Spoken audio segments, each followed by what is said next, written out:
Peach Pundit, the podcast, is a conversation filled with the personal opinions of the people who are participating.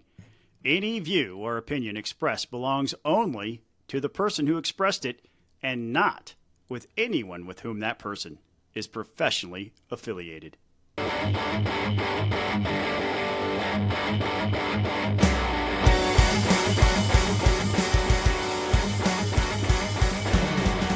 We're fired up over here, Peach Pundit, the podcast. We literally were talking even past the time I hit the record button. I had to tell Buzz, be quiet, because we're so fired up about some of this stuff. Not the least of which is, are we really going to make lemon pepper wings the official state wing of Georgia? I mean, Delta might have some things to say, but we got a great show. My name's Scott Turner. That is Buzz Brockway. You're listening to Peach Pundit, the podcast. We're glad you're here. Buzz, how are you? I'm doing well. Scott, I nerded out over the weekend. I am a huge fan of the Lord of the Rings trilogy. Two of my three daughters are as well. I've got a group of friends who are. And so Fathom Entertainment was showing the movies in theaters. It's like a special event thing. Friday night was the Fellowship of the Ring. Saturday night was the Two Towers. Sunday was the Return of the King. And so we went, all three, Friday night, Saturday night, Sunday. Didn't you do something with Lord of the Rings, like where you watched them all back to back to back one time? We've done that before, yes. In the theater? Day-long, the extended versions. Oh my gosh. How many bathroom breaks? Kind of the rules are, all right, we're going to do this. You do what you need to do whenever you need to do it, and you can pick your spots, you know. But it was a lot of fun. One does not simply sit in a theater all day and watch Lord of the Rings trilogy back to back to back. And Peter Jackson was the director. Had little segments beforehand that he recorded from his home, I guess in New Zealand. It was hilarious. Typical Peter Jackson. Didn't look like he had combed his hair in 10 years, and he's sitting there with a T-shirt on that said "Keep calm" and something, and I couldn't read it. The bottom, and then like a Hawaiian shirt, very bright, colorful Hawaiian shirt. That seems on brand. Yeah. Speaking of nerding out, I spent the last 2 days on campus at your alma mater. Right on. Where I noticed that in the elevators, they have urine detection devices, UDDs. The chef's kiss is that they gave this device a 3-letter acronym at Georgia Tech. Well, of course. And I wanted to know, why didn't they make it the urine protection program? So it could be called the UPP. Well, they should sell that to MARTA too. That's where it's the real problem. But what kind of problem do you have when you have to install a technological device to determine that there's been urine spilled? I mean, it's been a long time since I've used elevators on campus. But my student days, I don't remember that really being an issue. Now kind of in any public building, right? Or that the public has access to, the stairwells seem to be a problem, right? I mean, you can smell it. That's where you need them. Yeah. Well, I mean, the elevator did not smell like pee, so I guess that's good. They're working. Yeah. So at least the sign is just discouraging bad behavior. Now, what were you doing over there at Gorgeous Tech? I mean, I was part of an elections policy cohort, and we were at the Conference Center Hotel there off Spring Street. There we go. For the last couple of days, and I'm part of this national network of folks who work on elections process and policy. So we were meeting the last couple of days, and nice. But that's over now, and we have a lot to talk about because it's budget week. Yes. And there's some things we're going to talk about that have come out of the budget hearings that have occurred this week, as well as, we're going to start off with the lemon pepper wings thing right after this. Peach Pundit has an anonymous Patreon who would like to invite you to learn more about the Alzheimer's Association. The Alzheimer's Association leads the way to end Alzheimer's and all other dementia by accelerating global research, driving risk reduction and early detection, and maximizing quality care and support. No one should fight Alzheimer's alone. With your help, no one will. Learn more on their website, alz.org. Americans for Prosperity Georgia champions economic freedom and individual liberty across our state.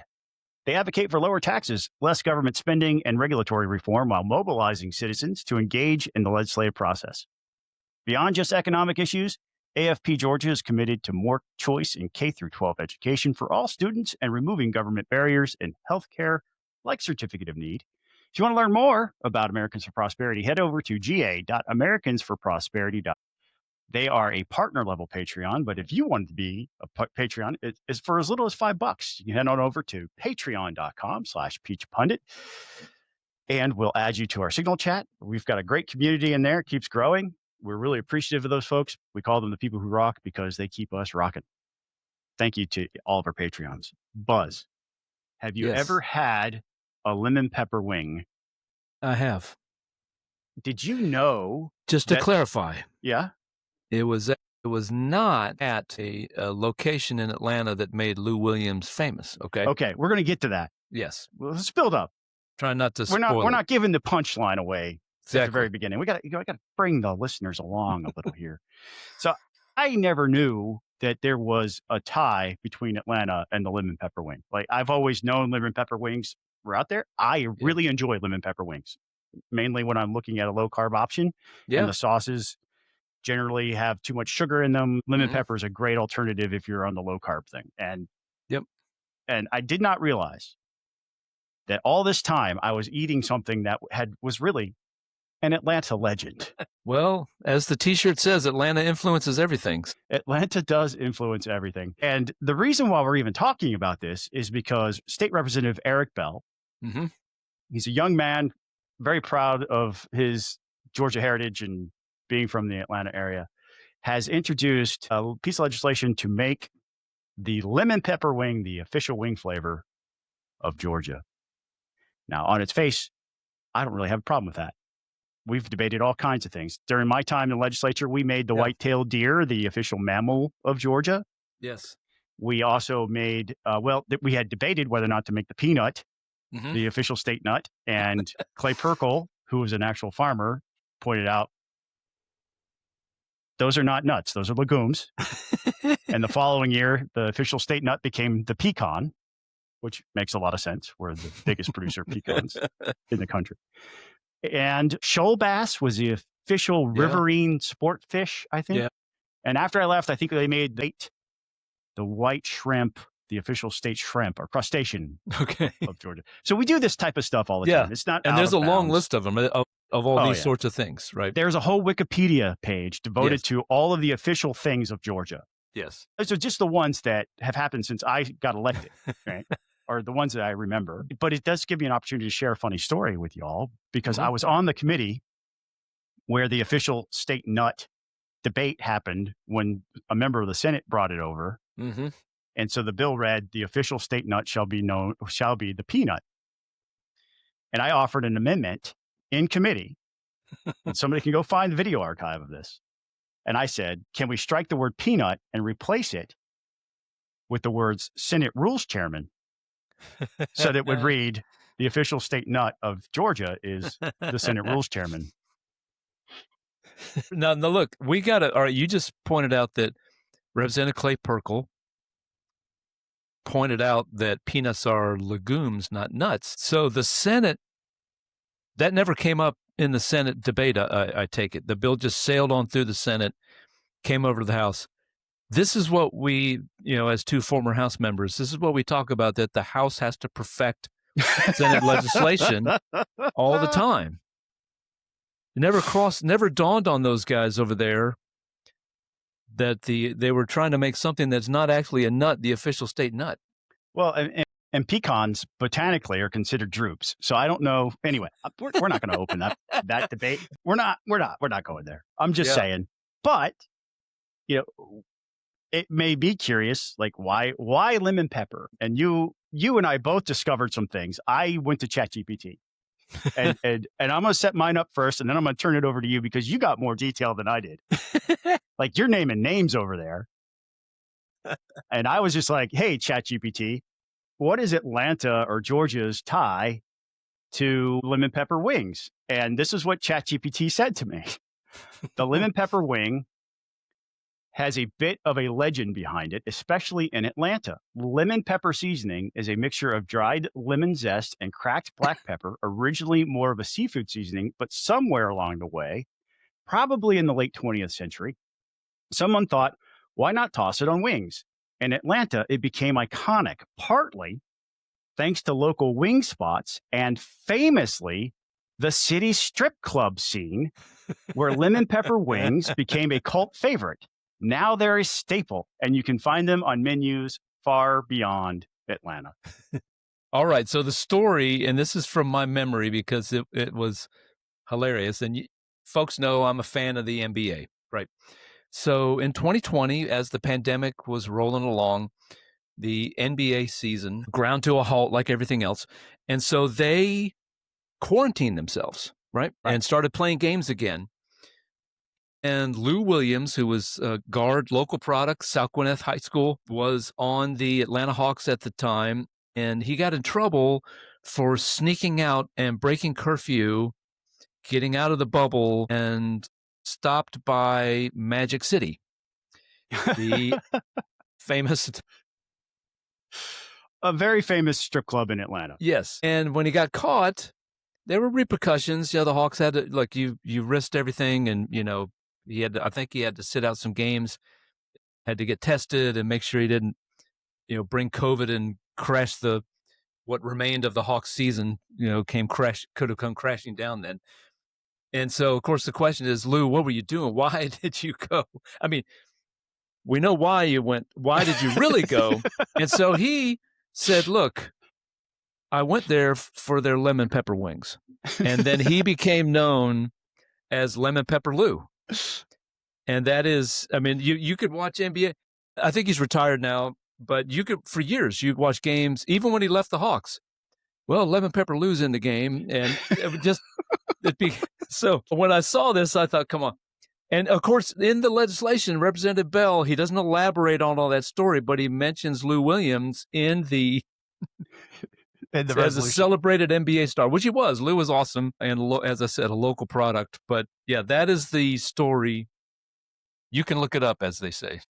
Well, we're having fun with it. Thank you for the content, Representative Bell.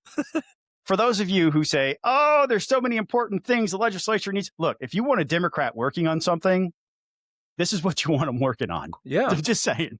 Well, look, hey, go forth and prosper. If Representative Bell could get Lou Williams to come and testify in favor of the legislation, that would be an all-time great moment in Georgia legislative history. Oh, I can imagine. It would be right up there with the lady who told the House Judiciary Committee that the government had implanted a chip in her that causes her to have orgasms spontaneously. Yes.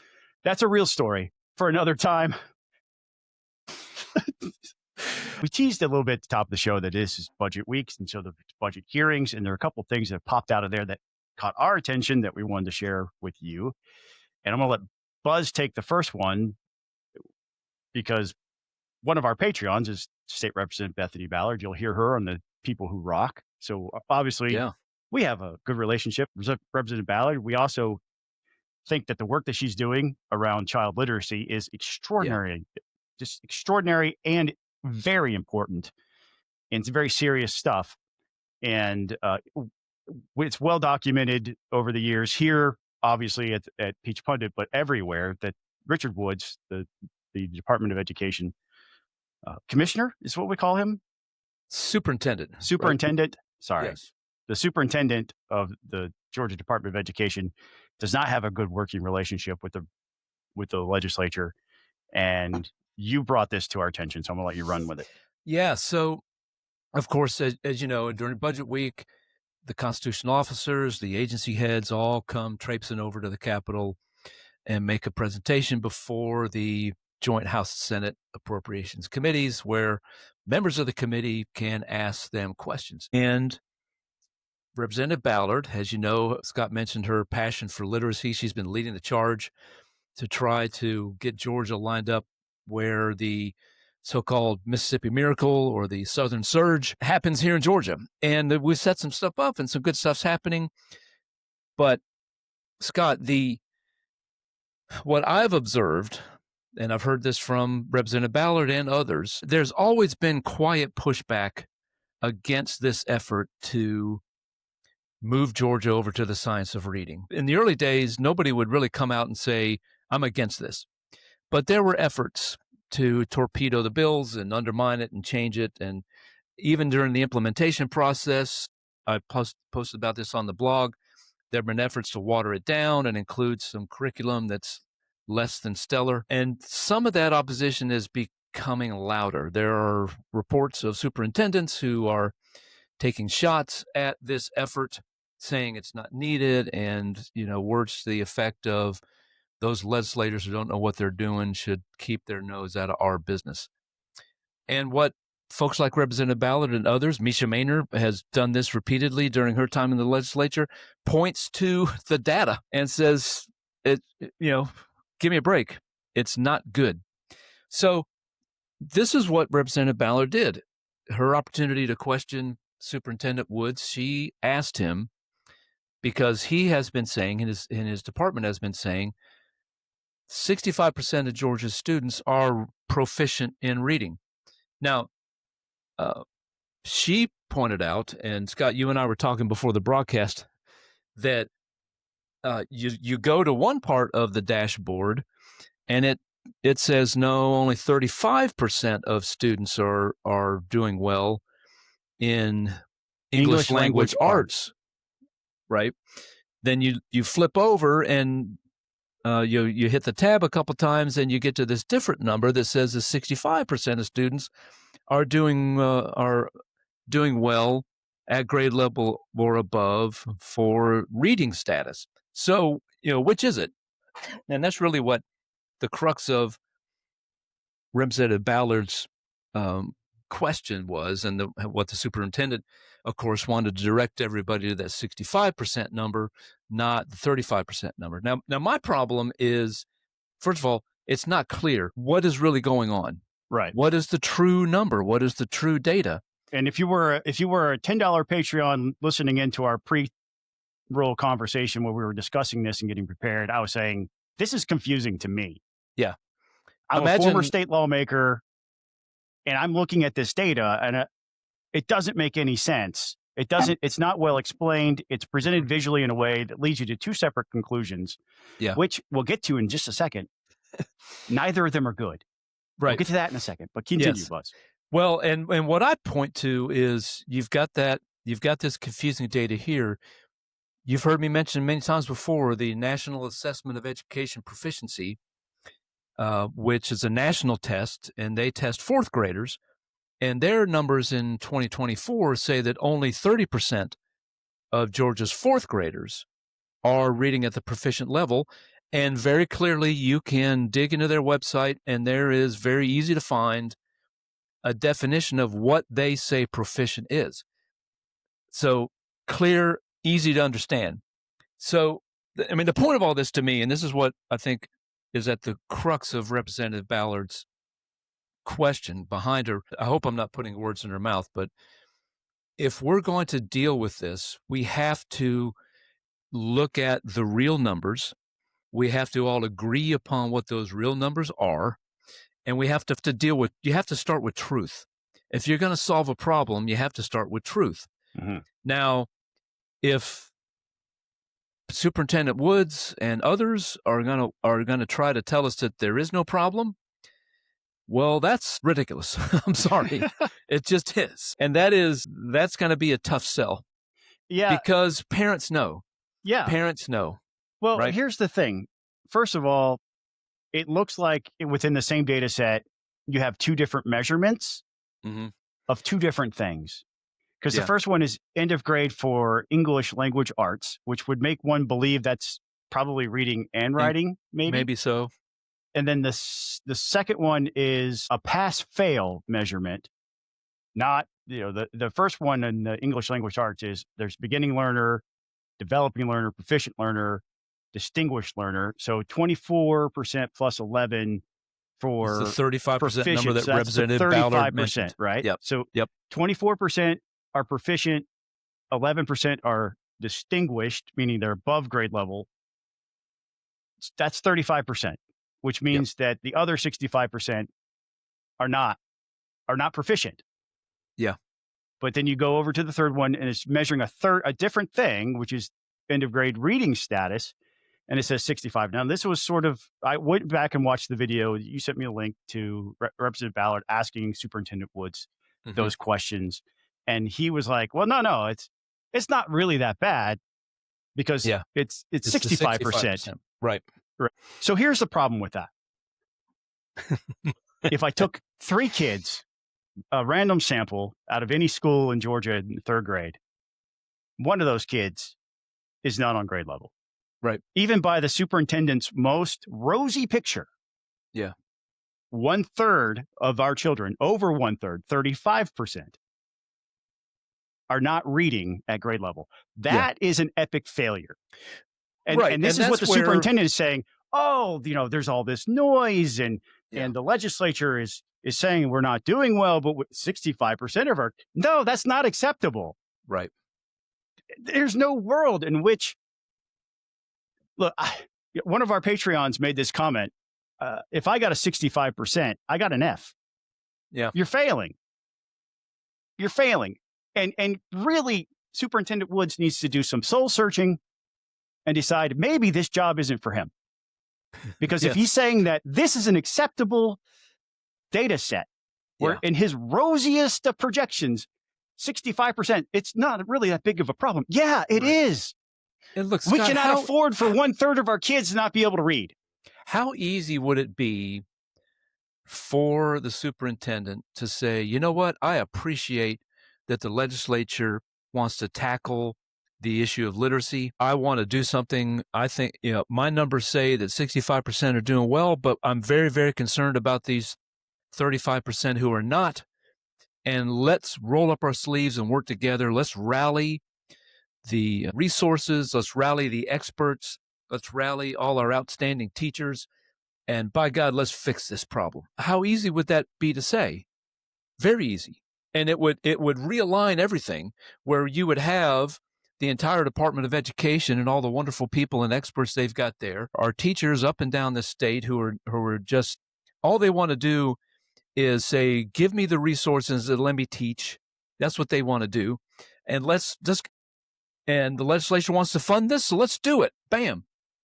But that's not what the posture has been, sadly. And it's a shame, because as I posted on our blog when I wrote about some of the problems in the implementation phase of this, guess what? Guess what's going to happen eventually, and probably pretty soon? Mississippi's kicking our butt. They are in the top 10 when you look at the NAEP scores when it comes to reading, and they're climbing in math, because if you can read, you can do math. You're much better able to do math as you go along, and you're much better able to learn. So what's going to start to happen is, and it probably might already be happening, economic development is going to start happening in places like Mississippi and Louisiana and Tennessee, who have embraced this wholeheartedly and are doing the work, and they're doing the work right. And so when you are an international company and you're looking and saying, I think I want to move to the southeastern United States of America, the money and the jobs are going to start flowing to those states and not to ours. And that's why this is at the end of the day, that's why this is so important. And that's why we have to get it right. And that's why we need, and kudos to Representative Ballard, she has rallied the entire legislature, Republican and Democrat, governor on down, are all for this. Right. And except for our superintendent. Yes, except for the superintendent. And we got election going on. We got election coming up, and there are other candidates for superintendent. And I'm waiting to hear which one of them is going to say, which one of these candidates, and Richard Woods is still in that mix, who's going to say, by God, we're going to fix it. Well, we are going to fix it. And I'm going to work hand in hand with the legislature to, by God, fix this problem. That's generous. What I'm waiting to hear. You're very generous. He's not on the board. He's not going to do it, but I'll give him the chance. Look, he had his chance. Somebody. He's had multiple terms in office, and we've been dealing with this resistance for too long, and we have really qualified candidates. There's a reason why the line is out the door to primary challenge him. So he's not doing the job.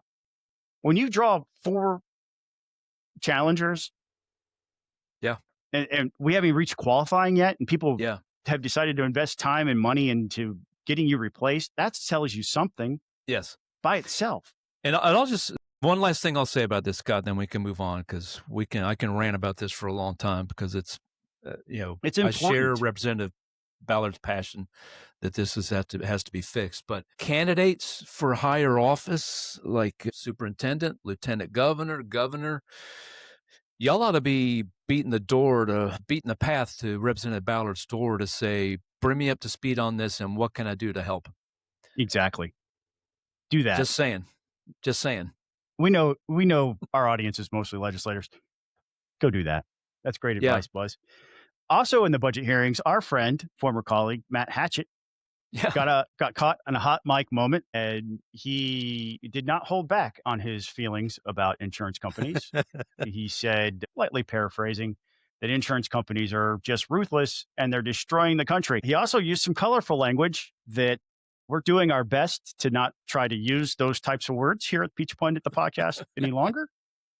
We got lectured on our use of certain words, but he used some of those words. And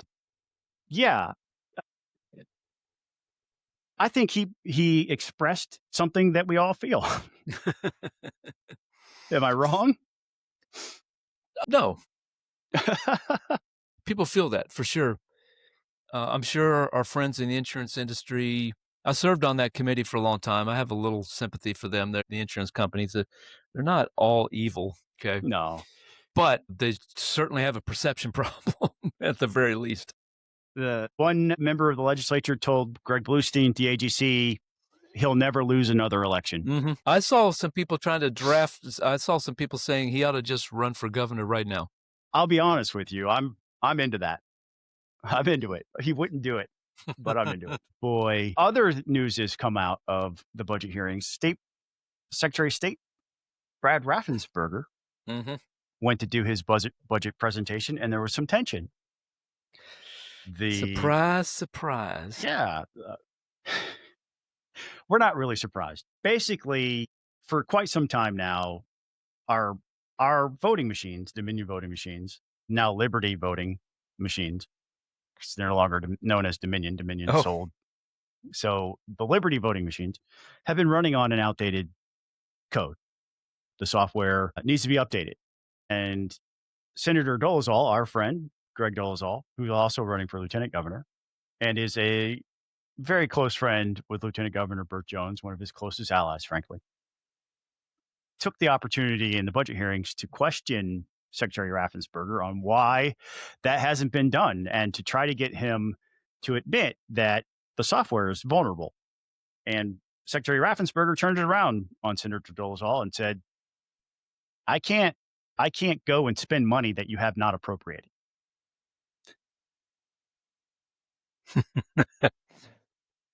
I mean,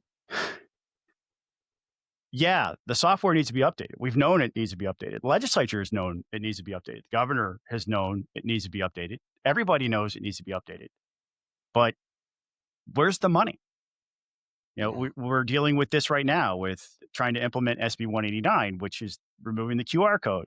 They should have appropriated the money in last year's budget, but they didn't. And now we're in crisis mode because the effective date on that is July 1st.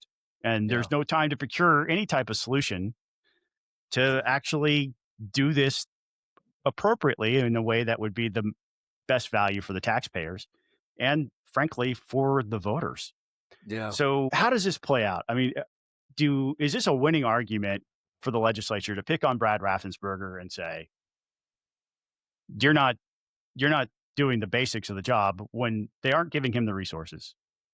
I mean, it's always been a tension. I mean, when I was a candidate for Secretary of State, as I was preparing to run, I started digging in. And the department, just quite frankly, the Secretary of State's office has been underfunded, in my opinion, for a long time. No it's been filled, as long as Republicans have held the majority, with good fiscal conservatives who don't really want to go and ask the legislature for more money, but it needs more money. That office needs more money, not just on the election side, which we're talking about here, but on the professional licensing side as well. They've got investigations that need to happen, et cetera, et cetera. This office needs a lot more money, especially when the legislature, there used to be a term, we don't talk about this term anymore, but unfunded mandates. Don't mandate something if you're not going to fund it. And that's true of Congress. It's also true of the Georgia legislature. And, the budget debates are going on. That'd be a great time for somebody to slip that and make that proposal and slip that money in there to do. And then you can hammer. Then you can turn around and say, well, we gave you the money, Brad. Do it. Also coming out of the hearing, in a way, tangentially related, it's not really the hearing. Last year, the Department of Justice sent a request for the voter data file to the Secretary of State. And we haven't really discussed this much at Peach Pundit because I wanted to get a better understanding. I wanted to do more research before I talked about it, because there is a provision in code that when the federal government comes knocking, there's a provision in there that allows them to get the data. And there's some debate, and this has been happening with Secretary of States across the country, on both sides of the aisle, Republican and Democratic states, where Republican secretaries of state are saying, well, my state law doesn't allow me to give you everything. Here's the publicly available data. And when I say everything, specifically the personally identifying information, like a social security number that gets tied to your voter registration. Now, listen, if you thought I'm in the bag for Brad Raffensperger, this segment is for you, because I'm having a hard time wrapping my mind around the justification for not giving the federal government the data. And the root of my concern here is actually found in the law. And you can go and look this up yourself. It's OCGA 21-2-225. And it talks about restrictions on public inspection of applications for voter registration and data on electors. That's voters, you. Right. The DOJ asked for all of the personally identifying information for all of our voters. They haven't publicly stated the why they want the data. But I recall Brad Raffensperger at one point referring several hundred cases for prosecution for double voting. Yeah. And if the DOJ is doing this on a national basis, they can create a national database of their own and try to figure out how many people voted across state lines when they shouldn't have been voting across state lines, or voted in multiple states. And then they can go and prosecute those people. That is a legitimate government interest. Yep. And if you care about election integrity, that is a noble goal, if that is in fact the goal. I don't trust the government. So I have I don't just take that as gospel that that's what they're intending to do, because they have not publicly stated that what they're doing. But I can see the tea leaves lining up that would be something that they're doing. This code section reads that the personal identifying information, your birth date, your social security number, your driver's license numbers of voters may be made available to other agencies of the state, to agencies of other states and territories of the United States, and to the agencies of the federal government, if the agency is authorized to maintain such information and the information is being used only to identify the elector on the receiving agency's database and is not disseminated further and remains confidential. So there's that little carve out at the end where it says the federal government is entitled to this information so long as they keep it confidential and they're authorized to use it, and they're not going to give it away to some third party, whatever. The DOJ certainly would be authorized, especially if they're investigating potential crimes. They would certainly be authorized to get the data. This idea politically, I think, is challenging for the secretary, because he's saying, I'm protecting the privacy of Georgians using this code section as the defense. But here's the problem, right? And I'm a privacy extremist. I don't want cameras. I hate flock cameras for privacy reasons. Yeah. Because I think they can be abused. As just not to go on a tangent there, but just as an example, I'm all about personal privacy. When the former Secretary of State, who's now governor, had accidentally leaked our Social Security numbers, I made a really big deal about it at the time. Mm-hmm. Like, I was all over that. Like, I was ballistic as a member of the legislature during that period of time, and very critical of that being leaked. But here's the problem in today's America in 2026. That Social Security number that identifies you, every time you contact a government agency, what do you give them to identify yourself?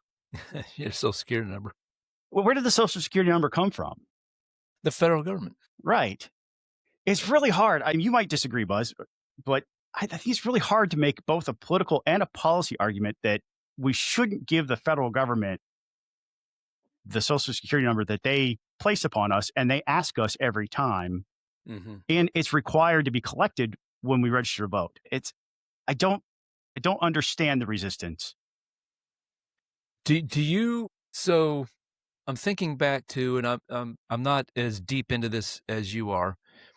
This is, what's the lady's name? Hermit Dillon, one of the U.S. Attorney Generals up there in D.C. Yeah, she's spearheading this, right?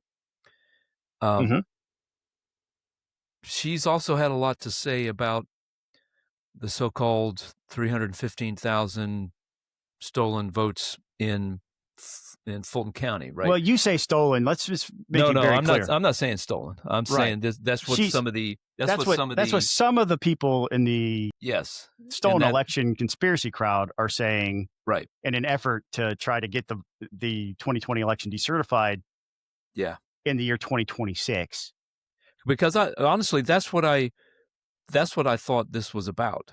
Was she wants to relitigate the 2020 election? Yeah, no, I think they do. I think they want to go after people who voted illegally. Yeah, and we know that there are some that did. Oh, of course, we know that there are some that did. Not 315,000. Probably not. Probably not tens of thousands, and probably not 11,780. Right.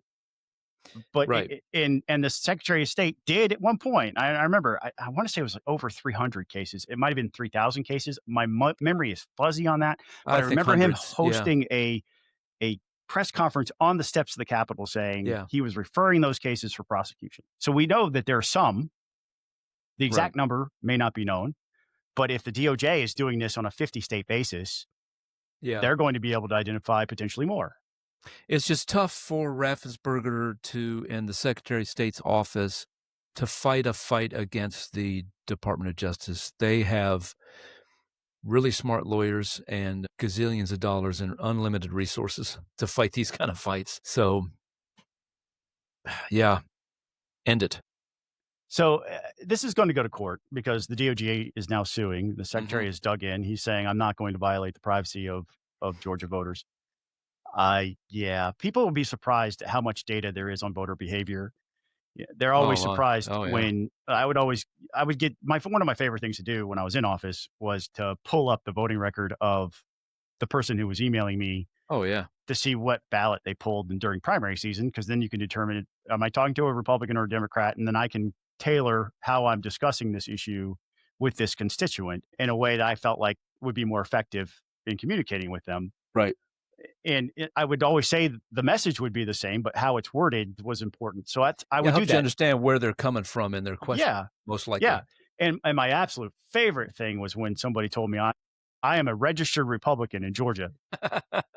No, you're not. No, you're not. It's like, no. But shocking numbers of people would contact you who weren't even registered to vote, right? That was my experience. That would happen occasionally. That was pretty rare. If somebody's going to go out of their way to email me about something they cared about, they probably were a registered voter. But the number of people who would tell me they were a registered Republican and I'd pull their voter history and it would be all Democratic primary votes, that happened more often than not. But so, I mean, there's tension here, right? I mean, but there's all kinds of constitutional issues. There's a supremacy clause in here. There's determining whether or not the DOJ is entitled to this data. It appears to me, first blush, I'm not a lawyer. I made law. I didn't practice it. So my understanding from a plain layman's reading of, little more than a layman reading of the code, it's going to be really hard for him to make that case in court, I think.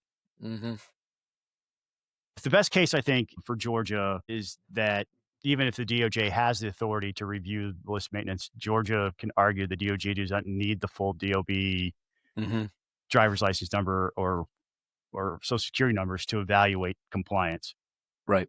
with the law and whether or not there were crimes committed. Yeah. That's probably the best case scenario for Georgia, but gosh, it's hard to sell that. Yeah.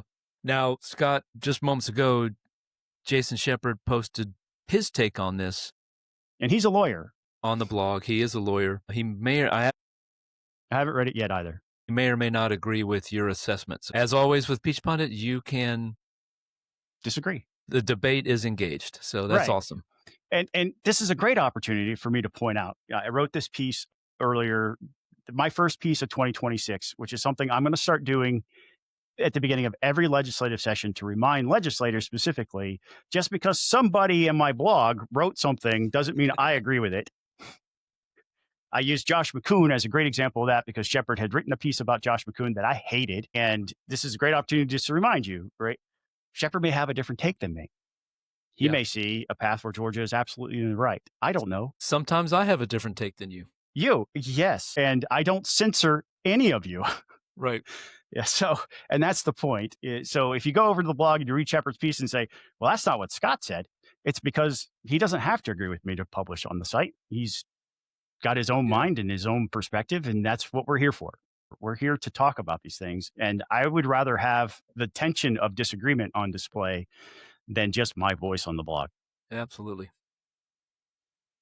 So we're going to come back and talk about a state rep who pled guilty in federal court to something that we've talked about previously.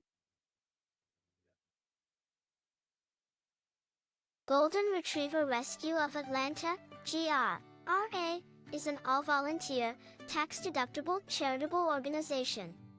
They are dedicated to providing veterinary care, comprehensive evaluation, and foster and adoptive homes to golden and Labrador retrievers who are abandoned, mistreated, neglected, or left in shelters throughout Georgia. We encourage you to visit their website grra.com and help connect people and dogs that need each other in their lives. You truly can make this world a better place by helping find homes of gold for these golden-hearted pups. Last month in an episode of the podcast, we talked about State Representative Sharon Henderson being indicted by the federal government for fraud around the Paycheck Protection Program and claiming unemployment benefits for a job that she didn't work. And she's been accused of that.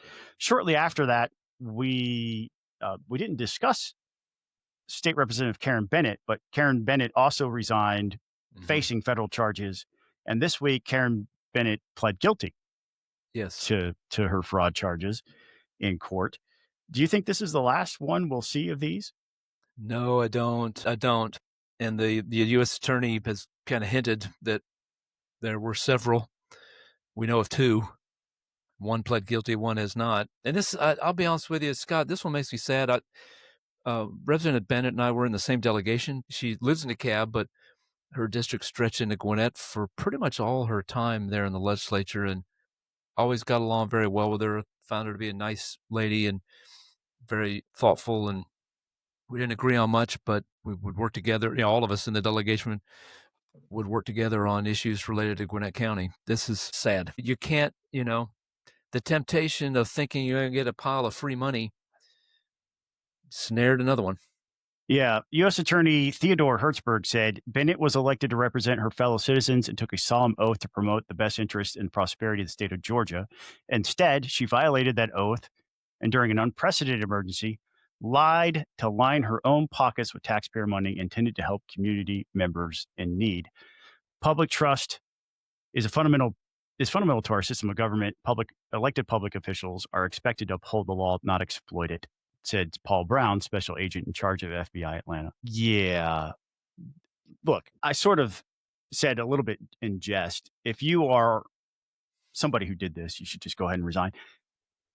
Go ahead and do it. Now, I make that call again in all sincerity. Yeah. The trust in government is at all-time low. We know this across the board for many different reasons, but you take an oath of office and part of your oath is, I don't owe the government money, and I'm not taking government money for things I shouldn't be taking money for. I'm paraphrasing loosely from the oath of office that we all took when we became members of the legislature. It's disgusting. Yeah. It's outrageous. And I don't get outraged, truly outraged easily, but this is, it hurts my heart in a lot of different ways, because that money should have went to somebody who really actually needed it. Yep. And if we talk about it, we look at the Minnesota situation and the alleged fraud that's going on up there. Just can we just stop abusing your fellow taxpayers? Just look at everybody around you and realize you're taking advantage of them. Humanize it. You're taking advantage of your neighbors. Yep. When you do this. Right. And look, you mentioned Minnesota. That's fraud that went on for a long time. But it's exploded on the national scene. There have been close to 90 people thrown in jail in previous years for all the flaws with Joe Biden as president. His prosecutors put those people in jail. The federal government, for all its flaws, and there are many, eventually will get around to nailing you if you take their money, steal their money. And look, this is 2026. Of course, the indictment came down to 2025. But that's 5 years after COVID. It took them a while, but they got them, 2 of them at least, and maybe more. So they will find you eventually. It may take them a while, but they're going to find you. Yeah. Senate District 18 continues to be unrepresented. Because right before the legislative session began, State Senator John Kennedy decided to resign his seat to go and focus on his campaign for lieutenant governor. The dollar figures of how much money each of the candidates have raised will be available by the end of the month, first week of February. Yeah. We'll know all those numbers. So obviously, candidates who are serving in the legislature have to make a call at a certain point and say, okay, I'm okay with my fundraising. I'm not allowed to raise money during legislative session, or I need to resign now so I can continue to raise money and continue to fight for the office that I want. And so Kennedy's gone. He's not in the legislature. Senate District 18 opened up. The election was on Tuesday. That election featured 5 Republicans: Eugene Allison, Lauren Daniel, Steve McNeil, Nathan Warnock. What an unfortunate name for a Republican. And Eric Wilson. Warnock and Allison both took home 1.4 and 1.2%, respectively. Lauren Daniel was the third place Republican. She got 18.8%. Steve McNeil is your top vote getter, 21.29%. Eric Wilson got 20.25%. So you had 3 Republicans sort of close right next to each other. Looks like about little around 21,000 votes cast. Yeah, which is not terrible turnout for a special election for a Senate district. And then Lamario Brown was the lone Democrat in the race, came in first at 36.93%. Yeah. And so 63% plus of that electorate wanted a Republican to represent them. So now Steve McNeil will go to a runoff with Lamario Brown, where Steve McNeil is most likely to be your next senator, but we won't know for a month because runoffs are stupid. Right. If only there were a better way. Wink, wink. Yes. So Scott, it seems that I'd have to dig up, but my sense is that breakdown between Republican and Democratic votes is probably pretty close to what it would normally be in a more... Yeah, Trump took the district by 22. Yeah. So there was Wednesday, I was at the Capitol for a little while. There was a sigh of relief that these were the vote totals. The breakdown was what it was. Yeah, but the media loves, like, the early returns. Lamario Brown was in the mid 40s. Yeah. And the media was just falling all over themselves. Yeah. Like, in a Trump 22 district, the initial returns show this guy Brown at 45%. Isn't that amazing? Well, when all the votes were counted, that number dropped significantly, about 10 points. And Right. it fell in line with what we saw when Trump was on the ballot. Yeah. That's encouraging for Republicans, considering the outcome Yes. of other special elections around the state. We had that seat in Athens special election. Yep. That it was a plus 10 or 15 for Republicans, and Yeah. the Democrats ended up taking it in the special election. Likely will flip during the next general election back to Republican just because of the makeup of that district. And when you have everybody participating as opposed to a special election, you get greater turnout and more representative results. Yeah. So I expect that to be a Republican pickup. But for now, there's a Democrat sitting in that seat in Athens. Steve McNeil is a trial attorney. So he brings another lawyerly perspective to the legislature. Some people might think that's a good thing. Some people might think it's a bad thing. Lauren Daniel was obviously a former state rep. Yep. She got blistered in her first reelect. She only served one term in the House. She absolutely attacked in a very coordinated manner, character assassination style, by some third-party groups that I have a feeling were funded out of the Frostopus. Yeah. Sure seems like it. There's things that lead me to, I've been promising for quite some time. It's coming. There's just been a lot of things to unpack with the Frostopus. But and if you don't know what I'm talking about, the Frostopus is the Ponzi scheme run by Brant Frost Quattro, the father of the patriarch of the Frost family, where he was going into churches and telling good church going folk, give me your money and I'll give you guaranteed returns that were astronomical. And he was taking that money and funneling it not only into his own pocket, but also into political campaigns and in political organizations that he supported across the country. Several states. Yes. It's and big. some at least one national group. Yeah. That But Scott, has yet to come to light.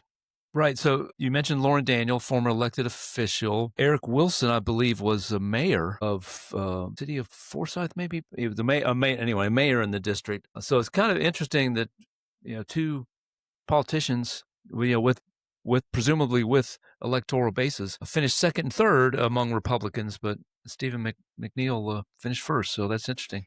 We heard a lot about the campaign styles that were going on down there too. And when I talk about why runoffs are stupid, it incentivizes really negative campaigning because you're just trying to make the runoff.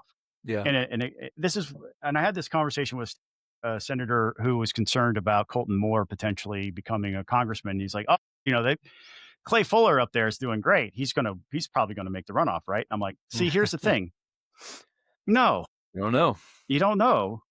You got 20 plus people, 22 plus people, 23 people running in that 22 to replace Marjorie Taylor Greene in the congressional 14. And it's going to be a name ID race. And who has more name ID in that area than Colton Moore? Yeah. If he makes the runoff, he's going to Congress.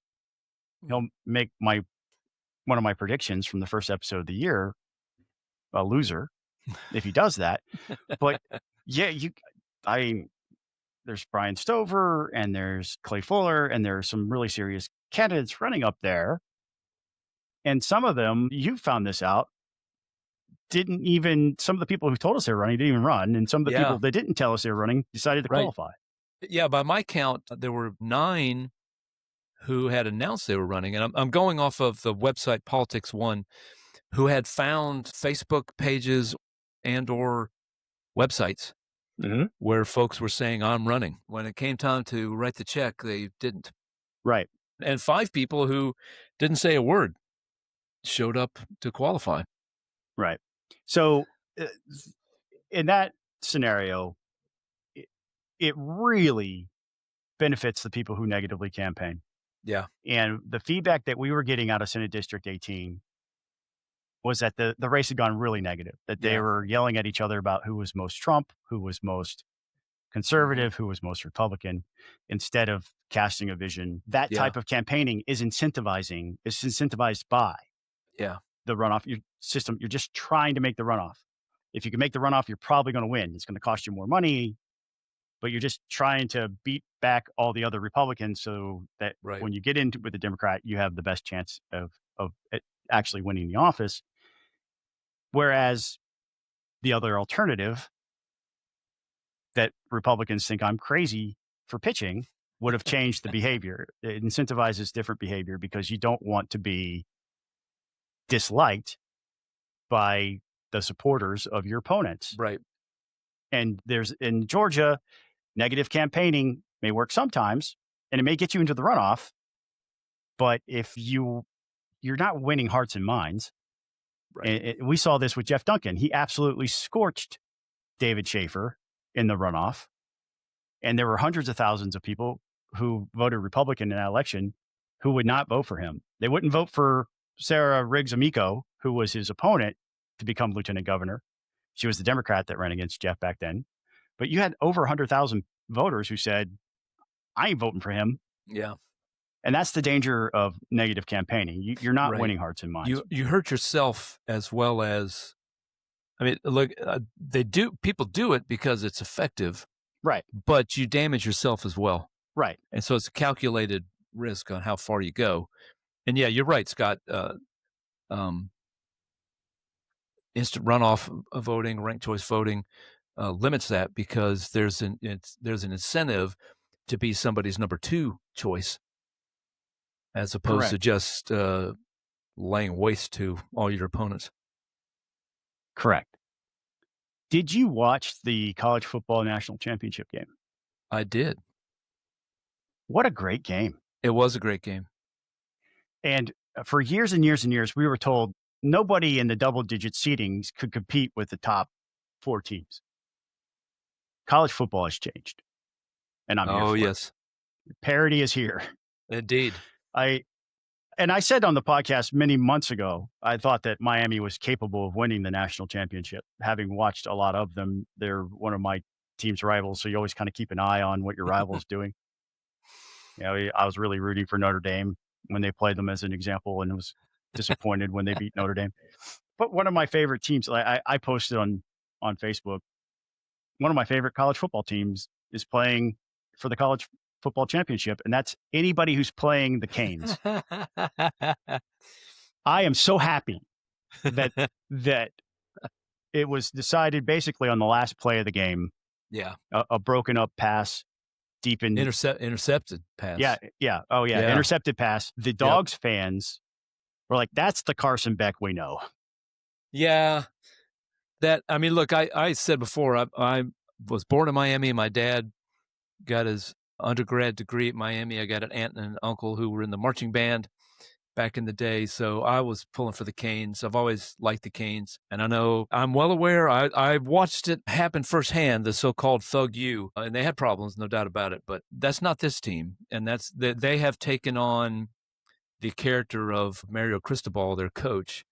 They are a tough, hard-nosed team. And you saw that in that game. I mean, both teams were just going at it. It was a hard-hitting football game. Look, Scott, I think what's fascinating about it is in 2 years, Kurt Cignetti, the coach at Indiana, took Indiana, which I might have this number. I was watching Rich Eisen, who's an Indiana alum, by the way. I think they have 718 losses in their college football history. One of the up until these last 2 years, one of the losingest programs in the history of college football. And in 2 years, the first year of him coaching, they made the playoffs. Yes, they got boat raced, but the second year they win it. It's an unbelievable story. And I think, to your point, that the college football world is changing. NIL and good coaching. This was a team that, I forget what the numbers were. This team had no 5-stars on it and only a handful of 4-star recruits. This was he took a bunch of 3-star players, a lot of them that he brought in from James Madison when he came over. He brought in, the key ingredient was the quarterback Mendoza, who just, I saw him the previous season with that longtime ACC stalwart, the Cal Bears. The dude's a gamer. I saw it when he played at Cal. I said, man, that dude's a gamer. And he goes into Indiana. He made this play for the touchdown, what ended up being the game-winning touchdown. Yes. 4th and 4. For a gutsy call, because you kick a field goal, then you're up by 6 points, but they said, no, we're going to go for the jugular. and get up, not the juggler, but he there was got still hit a lot of time three separate left, times, yes. brutally hit 3 separate times and dove for the end zone. I don't know if you saw this photo, Scott, as he's doing like post-game on the field interviews, he's talking to people, and he's kind of got his arms down, just normally hanging down. And somebody took a photo, his forearms just black and blue. Yeah. I mean, the dude just took a beating and delivered the win for his. But no, I think what is just a fascinating thing, because I think in player development and talent, judging of talent, if you can, Kurt Signetti proved, if you can do that well, they didn't have they have a good NIL, and Mark Cuban helped out a lot, but they have a good NIL support system up there. But it's not obviously like in Ohio, it's not on Ohio State or UGA levels, but you take that pretty good NIL, great talent development, and rock solid evaluation, and boom. The sky's the limit. I mean, parity is here. To your point, their all-time record's 529 wins versus 719 losses. And that's including Kurt Signetti's tenure there, where he is 27-2. Yes. Both those losses were one was to Ohio State, and one was in the playoffs last year against, I forget who knocked them out, but yeah, they have a bowl record. They've only been 17 bowl games. Yes. And their record in bowl games is 6-11. You're probably hearing Joey in the background. Joey is protecting my home. So good job, Joey. What else you got, Buzz? You got anything else you want to lay on us? I've got one thing, Scott. I posted just a little while ago. I've always been fascinated with prediction markets. And so I was playing around over the holidays, and with the help of ChatGPT, put together a Google Sheets prediction market. So if you're interested, if you're interested, shoot me an email. It's in the post. It's on Peach Pundit there. Shoot me an email. I'll get you set up. We're going to call it BuzzDuel. Yeah, there you go. BuzzDuel. No cash involved for any regulators that might be listening. No prizes other than, the warm glow of victory of predicting something right. Anonymous, too. I set it up where it's anonymous. I don't want anybody. BuzzKings or BuzzDuel. I don't want anybody. In the comments, tell me right now. Should we call it BuzzDuel or BuzzKings? But anyway, so I've got the special election for Congressional District 14 and the cast of thousands in that race. A couple of bills that I think will be key in the legislative session, and the couple of other predictions that you can make. So let's have some fun. I'll be interested to see. And I wanted to keep it anonymous because I know our listeners a lot of them are in the Capitol, the Gold Dome crowd. I don't want anybody getting in trouble. That's thoughtful. For making it's a so prediction. Easy to get in trouble. Yes, there's enough way. I don't want to be the source of your trouble. Right. If you get yourself in trouble, that's on you. But right. You've been listening to Peach Pundit, the podcast. We are brought to you by the people who rock. These are the people who voluntarily reach into their pocket and throw us just a few dollars by heading over to patreon.com/peachpundit. Every single one of our paying Patreons gets access to our Signal chat. We're building a really cool community in there. Added some more members to that over the last couple of weeks. Really appreciate those folks. And I think they're already welcomed. We were talking about capitalist cookies today in the chat, among other things like Richard Woods and other things too. But these are the folks who rock. They're Adam Pethel, Tony West, and Friends and Americans for Prosperity, Amy Davis, who joined us backstage tonight. We saw her back there. We have several anonymous Patreons. You don't have to have your name mentioned here if you don't want. We have several of those, including one who wants you to know more about the Alzheimer's Association. Bethany Ballard, Bill Werkheiser, Bo Brannon, Colin Martin, Daniel Shaver, Elizabeth Clare, Gabe Hartwig, Jeff Cobble, Greer Howard, Hank Burnham, Harrison Edwards, Jacqueline Harn, James Hall, Jason Bankston, John Vestal, Jordan Reed, JT Marshburn, Ken Pullen, Kenyatta Mitchell, Lawton Sack, Mike Buchert, Reed Powell, Robert Lee, and our friends at Leasix Media, Ron Daniels, Ryan Graham, Ryan Purvis, Sam Thomas, Sergio Ortega, Shannon Ferguson, and Stuart Wilkinson. Thank you to each and every one of the people who rock. I am Scott Turner. That is Buzz Brockway. You've been listening to Peach Pundit, the podcast. All the music you hear is original by Jason Pye. We'll catch you next time. Go Jackets.